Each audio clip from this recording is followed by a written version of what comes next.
Soy Sai de SaiSac Mecatrónica. En esta oportunidad les presentamos nuestras cadenas portacables abiertas, las cuales podrán ser utilizadas en sus diversos proyectos.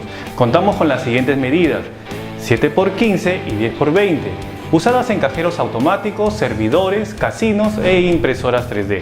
Luego tenemos la de 10×40, usadas en máquinas textiles, plotter, grabadores y cortadoras láser. Además, tenemos estas de mayores dimensiones, usadas en centros de mecanizado, líneas de producción, máquinas CNC y máquinas industriales, entre otros.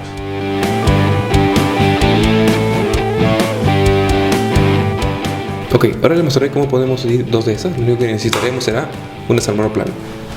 Lo primero que vamos a hacer va a ser retirar las tapas. Se puede observar aquí un símbolo de desarmador. Lo único que haremos es colocarlo y haremos claro.